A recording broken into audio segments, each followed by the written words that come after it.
فی میلاد پر تو ہم خوشی منائیں، ایک امتی ہونے کا اظہار کریں، لیکن سیرت کے حوالے سے جہاں آپ واجب الاتباع ہیں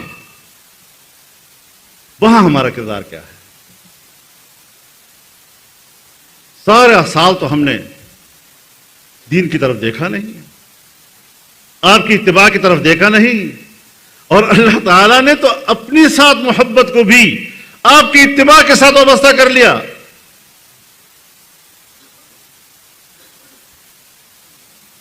کہ اگر میرے ساتھ تمہیں محبت ہے تو پھر رسول اللہ صلی اللہ علیہ وسلم کی اتباع کرو۔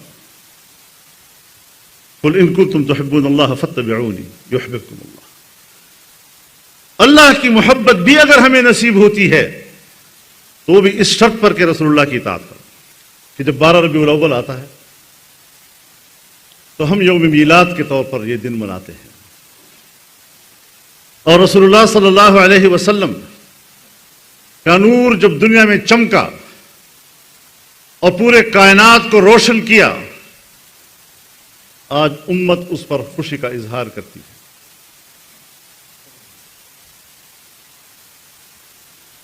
اس اعتبار سے تو رسول اللہ ہماری محبت کے مستحق ہیں، ان کے بغیر ہم جائیں گے کدھر؟ لا يؤمن احدكم حتى اكون احب اليه من والده وولده والناس اجمعين۔ تم میں سے کوئی شخص اس وقت تک مومن نہیں ہے جب تک میں اسے اپنے والد سے، اپنے بیٹے سے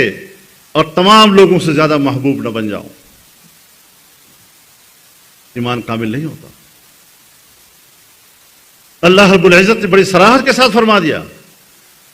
قل ان كان آباؤكم وابناؤكم واخوانكم وازواجكم وعشيرتكم واموال اقترفتموها وتجارة تخشون كسادها ومساكن ترضونها احب اليكم من الله ورسوله وجهاد في سبيله فتربصوا حتى ياتي الله بامره۔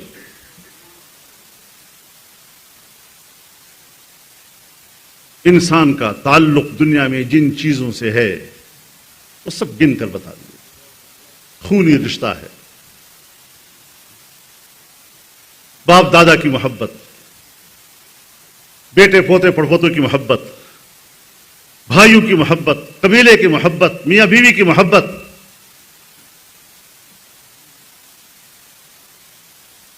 وہ مال جو تم نے بڑی محنت سے کمایا ہے، وہ کاروبار جس کے نقصان کے لیے ہر وقت فکر مند رہتے ہو کہیں نقصان نہ ہو جائے، وہ گھر جس میں تم خوشی خوشی رہتے ہو۔ اب ان چیزوں کے ساتھ محبت تو فطری ہے اور طبیعی ہے، لیکن اللہ کے ساتھ محبت پیدا کرنا، رسول اللہ صلی اللہ علیہ وسلم کے ساتھ محبت دل میں پیدا کرنا اور آپ کے راستے میں جہاد کرنا،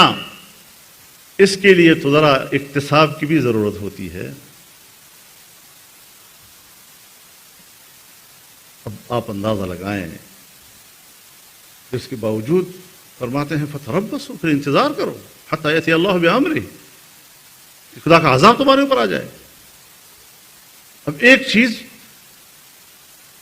خلقتاً ہے، تخلیقی ہے، طبیعی ہے، فطری ہے، اس پہ کسی تکلیف اور کلفت اور اکتساب کی ضرورت نہیں ہے، اور دوسری چیز جو ہے اس میں ذرا اکتساب ہے، محنت کرنی پڑتی ہے، اور وہاں پر بھی اللہ تعالیٰ فرماتے ہیں کہ ہمت کرو، محنت کرو، تعلق بناؤ، اتنا بناؤ، اتنا بناؤ، اتنا بناؤ کہ ماں باپ بھی کچھ نہ رہ جائیں، برادری بھی کچھ نہ رہ جائے، مال اور تجارت بھی کچھ نہ رہ جائے، کہ تمہارے گھر اور بنگلے بھی کچھ نہ رہ جائیں، اور اگر یہ اللہ اور اس کے رسول اور اللہ کے راستے میں جہاد سے بڑھ گئے تو پھر خدا کے عذاب کا انتظار کرو۔ ہم نے ذرا سوچنا ہے، اپنی انفرادی زندگی کے حوالے سے بھی سوچنا ہے، مملکتی اور اجتماعی زندگی کے حوالے سے بھی سوچنا ہے۔ فی میلاد پر تو ہم خوشی منائیں، ایک امتی ہونے کا اظہار کریں، لیکن سیرت کے حوالے سے جہاں آپ واجب الاتباع ہیں وہاں ہمارا کردار کیا ہے؟ سارا سال تو ہم نے دین کی طرف دیکھا نہیں، آپ کی اتباع کی طرف دیکھا نہیں، اور اللہ تعالیٰ نے تو اپنی ساتھ محبت کو بھی آپ کی اتباع کے ساتھ وابستہ کر لیا۔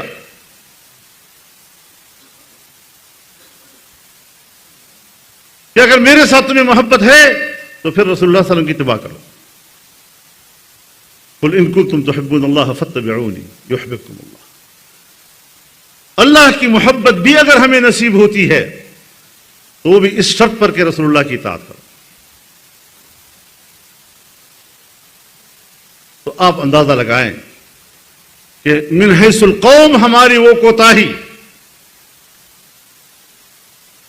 کہ اگر ہم آپ کی اتباع نہیں کر رہے، قدم قدم پر نافرمانیاں کر رہے ہیں، اور پھر سوچتے ہیں کہ اللہ کی رحمت آئے گی، یہ بھی اللہ کی مہربانی ہے کہ ہماری روز روز کے گناہوں کی کثرت اور اللہ تعالیٰ کی طرف سے جس طرح گزارا ہوتا ہے، ہمارے بزرگ فرمایا کرتے تھے کہ ہم اللہ کے ساتھ گزارا نہیں کر رہے، وہ ہمارے ساتھ گزارا کر رہا ہے۔